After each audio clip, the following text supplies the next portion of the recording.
Vous informer est notre privilège, mesdames et messieurs, bonsoir et bienvenue à cette grande édition du journal.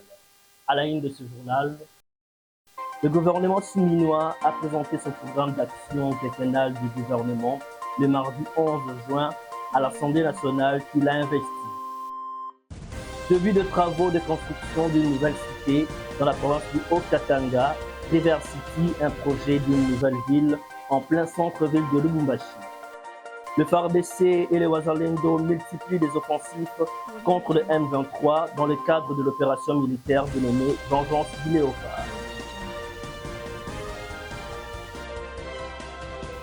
Quelques heures après l'investiture du gouvernement par l'Assemblée nationale, la cérémonie de remise et reprise entre le Premier ministre sortant et la nouvelle chef du gouvernement a eu lieu ce mercredi 12 juin 2024.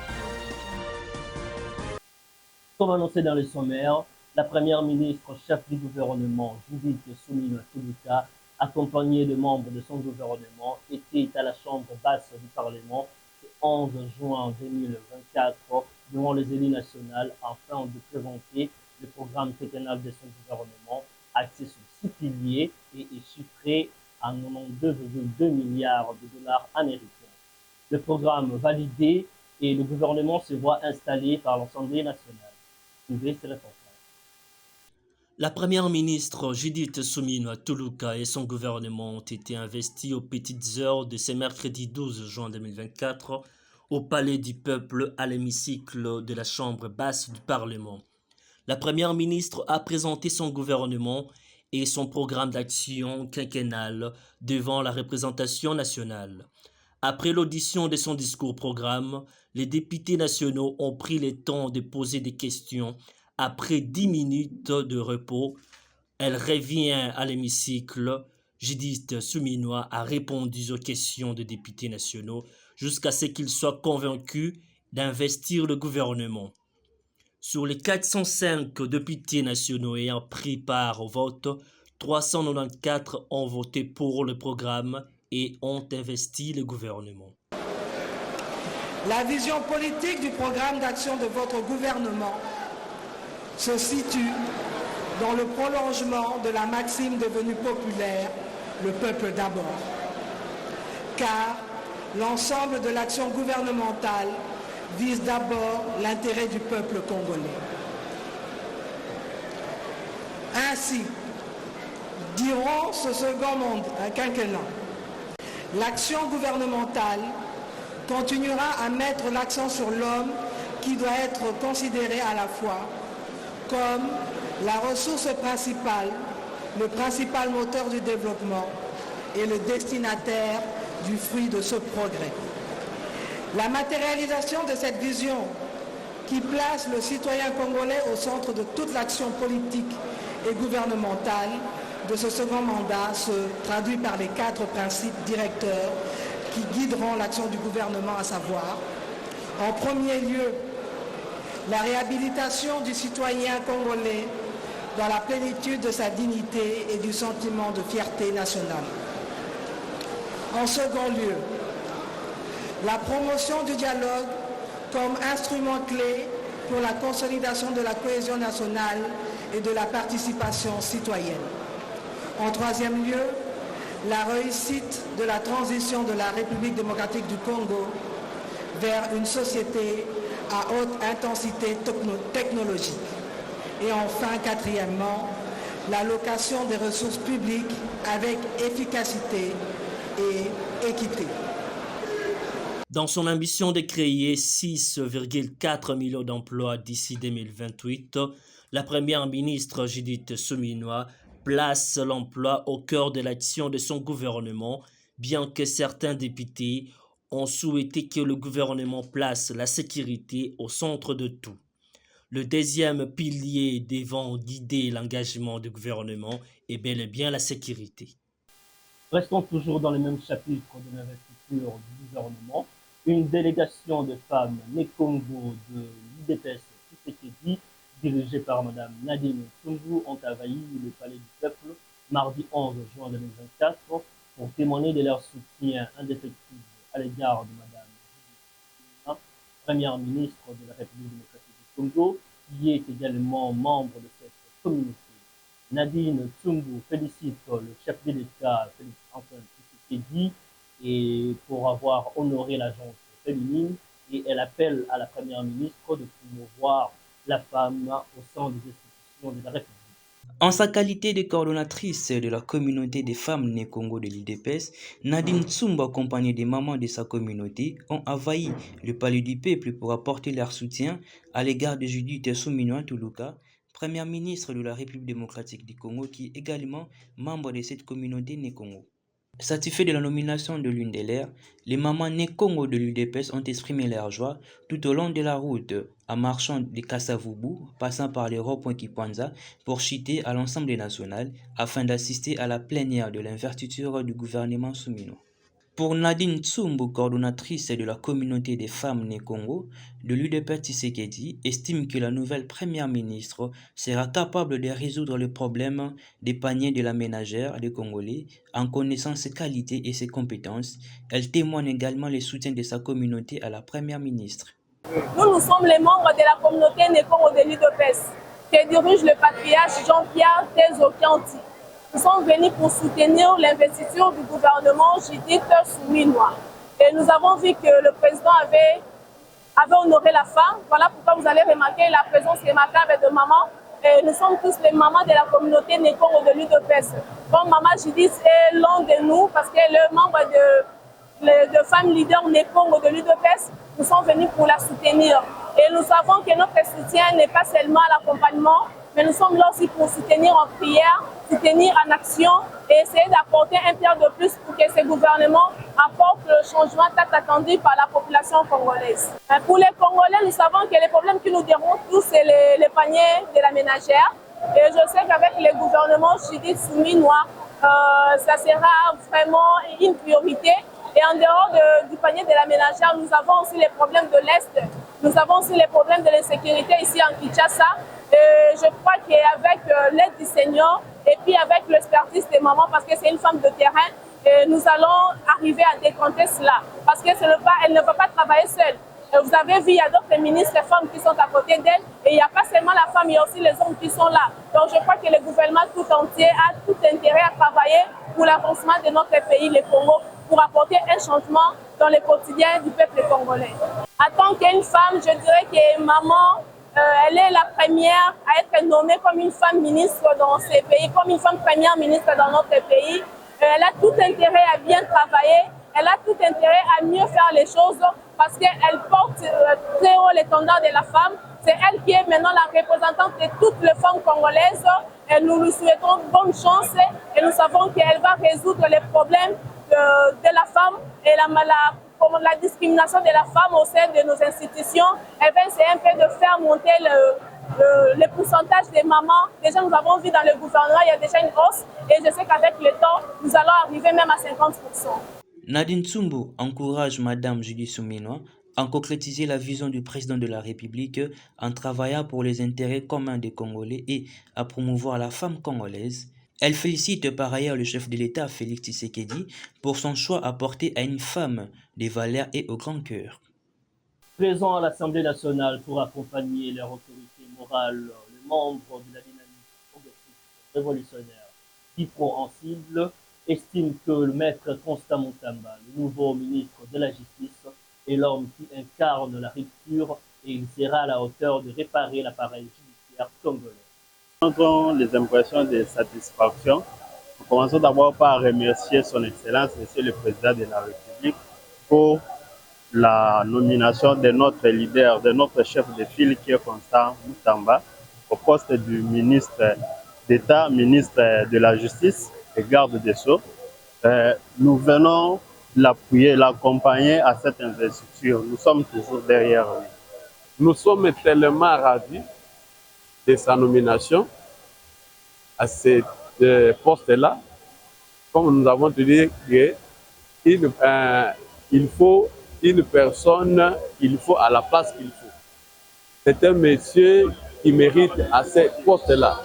Voilà quelqu'un qui est de l'opposition est péché pour travailler dans le cadre de notre gouvernement.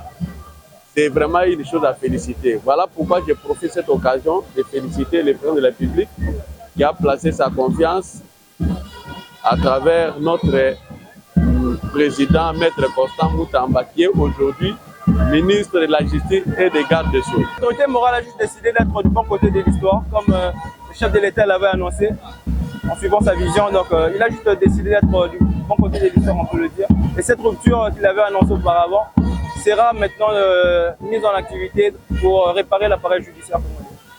Quelques heures après l'investiture du gouvernement, la remise reprise a eu lieu entre Samalou Kondé et Judith Suminwa, qui a pris officiellement ses fonctions ce mercredi 12 juin 2024. Le Premier ministre sortant, qui est arrivé en premier, a accueilli la nouvelle Première ministre après les honneurs rendus à Judith Suminwa par la police nationale. Samalou Kondé a ensuite conduit Judith Suminwa Tuluka dans la salle où sont postés le portrait d'ancien Premier ministre. Elle a dévoilé son portrait. Les deux personnalités se sont ensuite rendues au jardin du Premier ministre où le buste de la nouvelle Première ministre a été dévoilé, rapporte l'agence congolaise de la presse ACP. Un incendie ravageur s'est déclaré le lundi 10 juin dans le site de déplacés de Réunion, situé dans la localité de Lopa, en territoire de Djougou, dans la province de l'Ituri. Selon nos sources, cet incendie fait état de 21 maisons qui ont pris feu. Aucune perte en vie humaine n'est signalée. Selon le président de la société civile de cette localité, M. Lutsima, tout s'est réparti dans le jeu des enfants à l'absence de leurs parents. Il fait appel auprès des humanistes afin de leur venir en aide. Parlons à présent de la situation des offensives de forces armées de la République démocratique du Congo contre les terroristes du M23. Le FARDC et les Wazalendo ont repris le contrôle de l'agglomération stratégique de Kikuku dans le cadre de l'opération Vengeance du Léopard. Mais les terroristes du M23 ont répliqué en lançant des bombes sur la cité de Kanyamoyango. Suivez ces reportages. Les forces armées de la République démocratique du Congo, associées au Wazalendo, ont lancé des offensives contre les terroristes du M23 RDF sur l'axe Rwindi-Kanyabarongo, en territoire de Rutshuru lundi 10 juin. Depuis le week-end dernier, les FARDC ont récupéré l'agglomération de Kikuku à une trentaine de kilomètres de Kanyamarunga, coupant ainsi la voie d'approvisionnement du M23. Nos sources locales affirment que le FARDC pilonne depuis samedi le positionnement rebelle sur les collines de Bukta-Lungala et Kilambo. C'est dans le but de déloger l'ennemi de ces entités situées à une trentaine de kilomètres de Kanyamarunga. Incapable d'occuper Kanyamarunga, la coalition M23 et l'armée rwandaise ont bombardé la cité avec 6 bombes lancées le lundi 10 juin. Selon nos sources, ces explosifs ont été enregistrés 10h et 17h locales. 3 bombes ont explosé au quartier Buundu, en groupement Kanyamarunga-Bwito, du côté du territoire de Rutshuru, tuant ainsi une personne et 4 blessés, dont une fille de 12 ans. 2 billes de travaux de construction d'une nouvelle cité en plein centre-ville de Lubumbashi, dans la province du Haut-Katanga. Cette nouvelle cité est nommée River City. C'est un projet d'un investisseur privé, M. Georges Chilouane. Cette nouvelle cité comprendra sur un terrain de 6 millions de mètres carrés de villas, des appartements, des écoles, une université, des hôpitaux. Suivez ces reportages. Au cœur de la République démocratique du Congo, dans le Haut-Katanga à Lubumbashi, un projet d'une ampleur exceptionnelle voit le jour, porté par un esprit de patriotisme inébranlable et une passion pour les développements locaux. Voici River City, un projet qui incarne l'idée que le patriotisme s'est traduit par la construction et l'essor au sein de notre propre pays, la RDC. On rêve de vivre dans un endroit pareil. Tous, on aimerait vivre dans un endroit où il y a de la nature autour de nous, où il y a de l'espace vert. River City, le nouveau projet par Place Properties, va offrir cette opportunité à tous les habitants de Lubumbashi. River City va être un projet sur la ferme Nazem, sur un terrain de 6 millions de mètres carrés. À River City, le plaisir de vivre, le plaisir d'avoir la famille autour de nous et le plaisir d'être dans un endroit sain, naturel et agréable. Son initiateur, animé par une vision altruiste, est convaincu que l'expression du patriotisme ne dépend pas du statut social, mais de l'engagement de chaque citoyen à participer à l'épanouissement de notre société congolaise. Implanté à la ferme Nazem, ce projet d'envergure est conçu pour bénéficier à la population de Lubumbashi et à l'ensemble de la RDC, illustrant ainsi un engagement profond envers les développements et l'avenir de notre nation. River City va être l'un des plus grands projets de développement en Afrique. Une ville va naître à Lubumbashi, dans la ferme Nazem. River City va créer des opportunités de travail pour des milliers d'habitants de Lubumbashi. River City va participer à la croissance économique de la province. Lubumbashi, c'est la capitale économique du Congo démocratique. Lubumbashi est l'une des provinces les plus riches en Afrique, l'une des provinces les plus riches au monde. Lubumbashi mérite d'avoir une ville où il va y avoir des hôtels, il va y avoir des logements, il va y avoir des centres d'amusement. Restons toujours dans les mêmes chapitres. Le promoteur du projet de la nouvelle cité River City a rencontré le gouverneur de la province du Haut-Katanga, Jacques Kiabula, pour lui faire part du projet.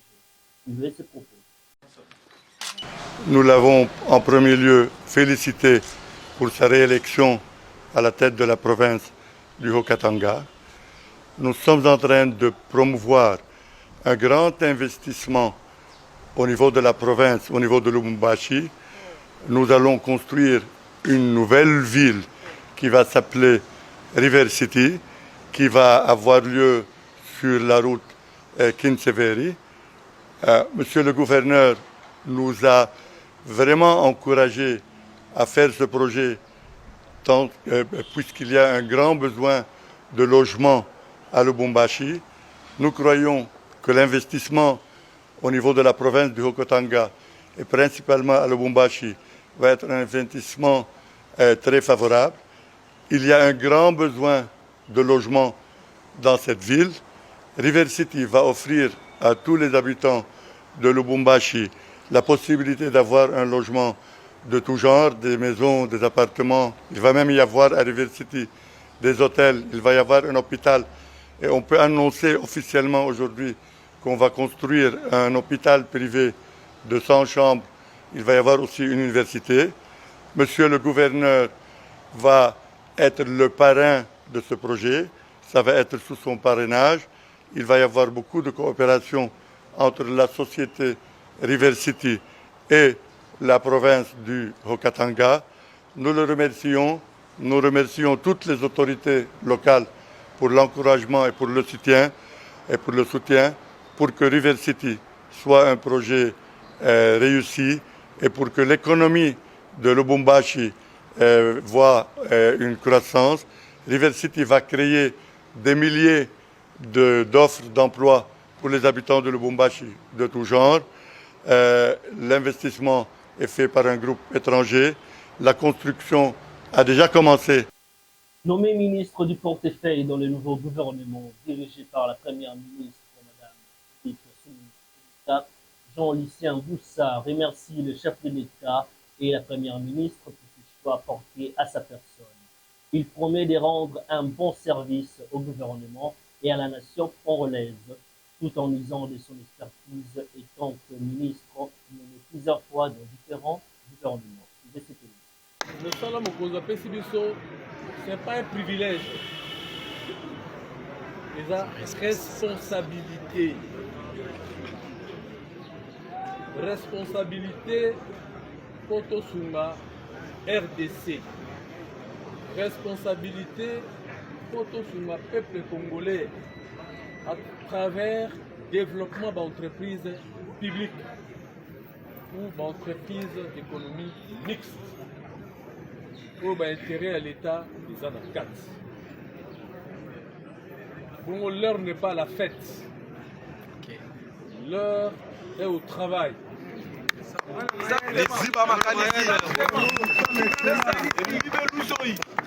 L'heure est au travail. Mais l'heure est au travail assidu.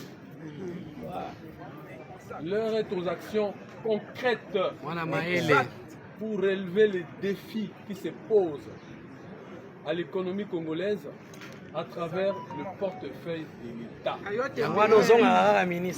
La science. Congo, promesse des Alika que on est tous des passagers, à la fois sur terre, on est tous des passagers au gouvernement, on est tous des passagers dans l'institution. On va prendre cette charge avec beaucoup d'humilité, mais avec beaucoup de responsabilité. Ok. Voilà. Tout ce que je voudrais vous demander, c'est ma contribution dans le Makanisi. On a été Toti Kabilembo. On a des Congolaises et Congolais à l'élan. Il y a lobby, on a lobby au Kuna. Parlons sport à présent. Le classement de la 4e journée des éliminatoires de la Coupe du Monde États-Unis, Canada, Mexique 2028 est connu. Le Léopard de la République démocratique du Congo, après avoir battu les éperviers du Togo par un but à 0 au stade de Martyr le dimanche dernier, grâce à un but de Meshak Elia, occupe la 3e place avec 7 points. Derrière, le Soudan premier avec 10 points, après sa victoire face au Soudan du Sud 2 buts à 0, et le Sénégal est classé 2e avec 8 points.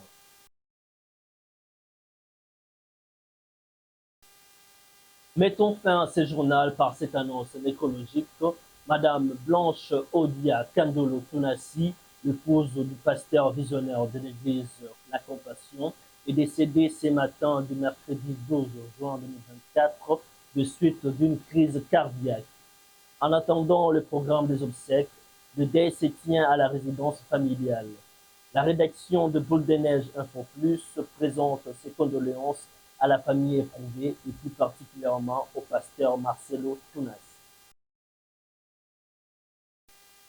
Place au rappel des titres. Le gouvernement souminois a présenté son programme d'action quinquennale du gouvernement le mardi 11 juin à l'Assemblée nationale qui l'a investi.